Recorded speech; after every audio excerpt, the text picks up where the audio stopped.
Industry definition of AI covers a key set of technologies that learn from pieces of data that you give it. And that combination has driven them huge sales. Hey everybody, welcome back to SubSummit Studios. I'm super excited today. I've got my good friend Ben Parr with us. Ben is with Octane AI, and Ben has a tremendous background and resume. Forbes 30 under 30. You're a journalist, founder of Octane AI, is among other businesses. Ben, I want to thank you so much for being on the show today, and I'd love for you to just kind of give a quick intro to the audience and those listening. Thank you so much. Do you love my my Zoom background? It's interactive. I love your Zoom background. That is one of the best ones I've seen. Let me give the quick intro. So, hi, I'm Ben. I'm president and co-founder of Octane AI. My original claim to fame is that I was the co-editor and editor at large of Mashable, the tech news website. Ran the West Coast, wrote to over 2,400 articles. Afterwards, I invested in early stage companies, and I wrote a best-selling book for HarperCollins called Captivology on the science and psychology of attention and why we pay attention to certain people, products, and ideas. I did the whole speaking touring thing. I joined a couple of boards, including the board of directors of Samasource, the global AI nonprofit, and the advisory board of Lufthansa. And then in 2016, I co-founded Octane AI with my other two co-founders, and we power the advanced Facebook Messenger and SMS marketing automation for thousands of e-commerce brands. We're the conversational marketing platform for them. All in one, you don't have to have multiple different apps to do that. Advanced campaigns, we do it for especially like Shopify Plus stores, but we work with everything from CVS and GoPro to thousands of stores of all sizes. That's amazing. And so you went from being a journalist and writing a lot of content, which I'm sure you still do, and then you kind of jumped into this AI world. What were you thinking then? Did you see a future in AI? What kind of made you want to make that sort of switch? So Matt, my co-founder, CEO, best friend of a decade, and I, we saw this trend happening back in 2016, which was communication was changing from one-way interactions, like here's an email blast, here's like a promotion, here's a billboard or ad on TV, right, to conversational, to two-way communication. So like, I want to learn more about you. I want to have a back and forth. Like, if you have a back and forth conversation, you actually increase sales by about 7%. And so the big difference here is that, you can't have a conversation with everybody. You need to be able to scale that. AI is the way to scale that. And then as we dove deeper into just the world of AI, there's so many different aspects of it. We can talk all about that. But kind of the essential is that AI really allows you, if you do it correctly, to one, really personalize the experience, which is, whether it's the on-site shopping experience, it's the off-site experience. That is really critical to retention and increasing sales and getting new customers just all across the board now. It's more expected than ever. And two, it's really important in terms of understanding the data you're collecting. And so there's a lot of stores and a lot of companies are sitting on piles of super interesting, super rich data, and they're doing almost nothing with it. And AI is just using that data in interesting ways in order to learn more about your customers, which then leads to better conversations, better predictions, better personalization, and tons of things we can't even think about right now and come up at the top of my head. It makes sense because when you think about traditional shopping 20 years ago, you'd walk into a store, retail shop, you'd have that you'd have the interaction with the individual. Then things shifted to online, and now you're getting a bunch of customers that are coming to the site, but you're not communicating with them all. You're trying to get them through a funnel, and then it makes sense to me that you have that better opportunity to sell. There's an increased opportunity to sell if you're having a back and forth conversation. And now you've come up with a solution, and brands should be really thinking about some sort of solution like this that's allowing you to communicate with all those people that are coming in, and therefore increasing revenue. Is that in a nutshell? I mean, you just did the whole pitch right there. Yeah. No, I mean, it makes sense, right? When you think about it, it makes a lot of sense, right? Because like even in your own brands and everybody listening and watching, like you've got all these customers that are coming to your website and you're hoping that what you have there is going to sell them. Well, there's tools out there that can help you convert that sale better and start to interact. And then you're getting data when they're interacting as well. So one of the things that's amazing, let's back up to, let's take a little step back and for those that are maybe watching that are not that familiar with AI, like maybe you could tell us a little bit more about it. I know that the term has multiple meanings. Tell me a little bit more about what AI is. Okay, this is actually one of my randomly favorite subjects because for everyone out there, AI is this like weird blended term that's been just like effed around with over the last few years. So, the official definition of AI is something along the lines of an actual intelligence that can learn. It's like, Right. the Wall-E and all that sort of thing. It does not exist. That's like the strict definition. But what you're hearing industry definition of AI, what you're hearing actually is kind of an umbrella term that covers a key set of technologies that learn from pieces of data that you give it. A couple of key ones to really know about under the umbrella. One is machine learning, which all of you have probably heard of, which is just that the machine learning based on data you give it. One is NLP and NLU, natural language processing, natural language understanding. It's understanding language that's being input in and being able to respond back. And a third key pillar is neural networks, which is something we actually use at Octane AI for all of our Facebook Messenger experiences, which is essentially replicating aspects of the way in which the brain works in order to do things like make decisions, make responses. And so like that's the difference between say like NLP, which is like I'm trying to parse the words, and neural networks, which is trying to understand what the responses should be. Now, I'm not going to claim that I am the ultimate expert. I have done a bunch of deep diving, but this is also like the engineering team is far better at anything. That's kind of like the basics of how I see it and like Right. the overview. It gets super complex if you go super deep, but for most stores, for the most of the people listening, you don't have to go so deep as to understand like how all the aspects of machine learning works. That said, I have a couple of great videos. If anyone, just Ben at octaneai.com. I have a couple Yeah. YouTube videos that just like they give the simple explanation of what these things actually mean in like the most layman's way possible. That's good for people to understand because is like you said, you don't have to go into the complete weeds, but just having a good overall understanding of it is going to help you in terms of making decisions for your business. And that's the next thing I kind of wanted to go into. How can businesses, not just with your software, but other software, how can they use AI to help grow their business or better get use of their business to make better decisions in the future? Let's start with like as actionable as we can because Yeah, I love that. I've seen this before in larger companies. It's like, we need to do more AI. And it's like, for what purpose? Because I heard it at a conference, which is just an actual thing people say. So let's pull back because you don't need, frankly, like all the crazy advanced stuff until you're super large. Even then, sometimes it's not Right. helpful. But a couple of things where it's really helpful. One, personalization, just like using AI and your existing tools most often to really personalize things like, yes, the copy of your emails and your messages, but also just the timing of when to send it, using AI to predict timing, or to adjust things on the site, or to adjust things in search. So like, I'll give a couple examples that are not us. Like Klaviyo has like obviously a great piece of AI internally. You don't have to like turn it on or off. It's just working in the background to help you figure out what time to send emails or. And that's based on like historic open rates from your audience, things like that. Right. It's Yep. using data that you're already collecting and they're Right. using it to improve your email system. Makes That's like sense. a super straightforward. You don't really have to do much of anything. You just Yeah, need it's to like just use your take existing advantage tools. of it, right? Take Right. advantage of it. It's there, right? Mhm. Nosto is another good example. They use AI for personalization on the website, doing things like that. Just Uno is a good example. They're using AI specifically to understand when pop-ups should come up for conversions because they know like how many times are people visiting. Therefore, show pop-ups at this time. Simple stuff like, Right. and at the high level, complex to build. And there's like Instant Search Plus, like for like giving better predictions of like what are people trying to search for. These are like simple ones, and maybe you're using some or all of those kinds of Right. apps.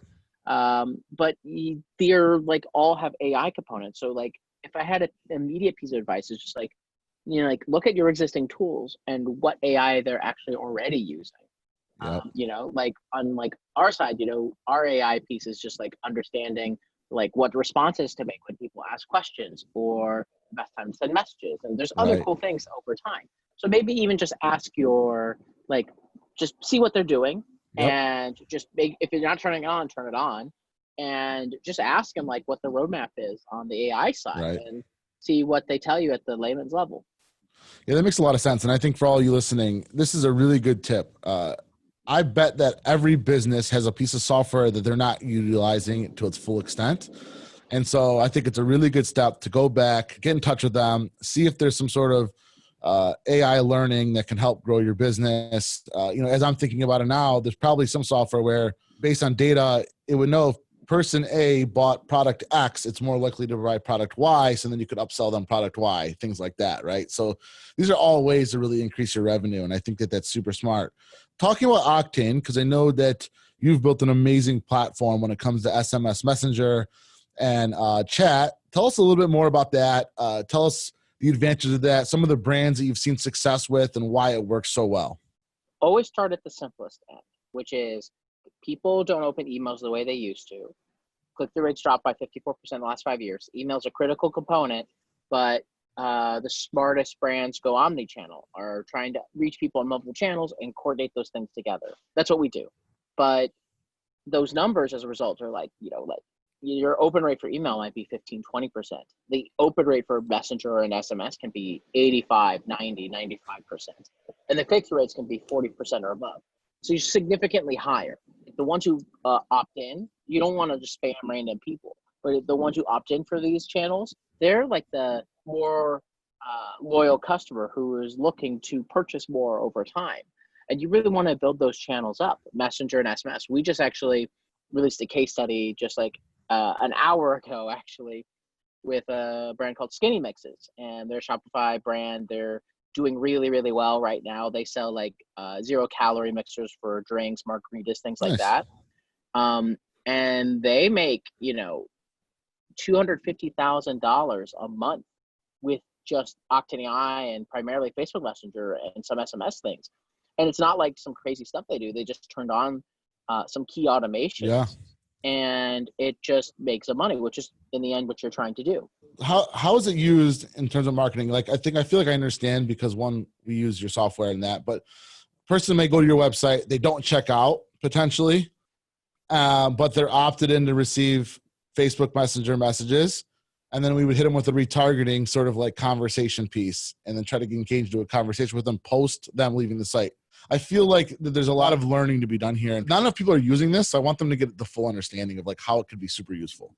You hit the nail on the head. That's one of the key ones. So like super simplest way, if you do say many of the similar things as you do over email, like the same email campaigns, browse abandonment, cart abandonment, sending building newsletters, drip series, things like that, right? And you're doing it on Messenger and SMS, you're going to see results. Like you don't have to reinvent the wheel. You're going to need to put up some pop-ups that get people opted in for those channels. Right.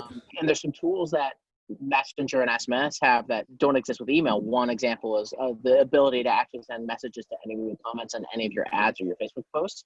That's a really, really popular and powerful feature. But like the overall is just like you do the same things as you're doing with email and it works really well. Like for Skinny Mixes in particular, they turned on some key automations. They turned on a little widget in the bottom right that has for Messenger and it has a flow that asks people about what they're looking for and recommends products. And they get a lot of opt-ins that way. And they have a couple pop-ups that get opt-ins. And then they have these like same flows, like abandoned cart, browse abandonment, and they send like one message a month on Messenger, one message a month on SMS. And that combination has driven them huge sales. The old way of a pop-up was enter your email, get 20% off your order. Is it changing to enter email, opt into being messaged on Facebook? Are you seeing really good ways to get people to opt in by maybe offering some sort of digital book? Like what are some things you've seen that work really well to get the consumers that are coming to the site to opt into the Messenger? This is always actually a common question. You don't want to have like 3 pop-ups in a row that ask for all the things together. Right. But certain pop-ups do better in certain conditions. I'll give you an example. Exit intent. So that's when your people are about to leave, their mouse is moving away.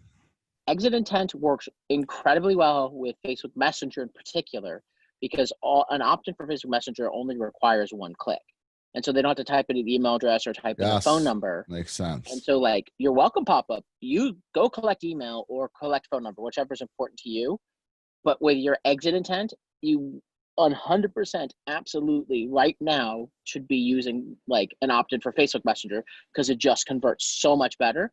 And then with Facebook Messenger, you can ask for like email and phone number. You can give an additional 5% if you want for that or something else. Right. You want to just collect all 3 pieces of information, but do it intelligently. Welcome to pop up, get your email. Exit intent, go for Messenger. Love With it. your ads, you can get the opt-ins for Messenger too.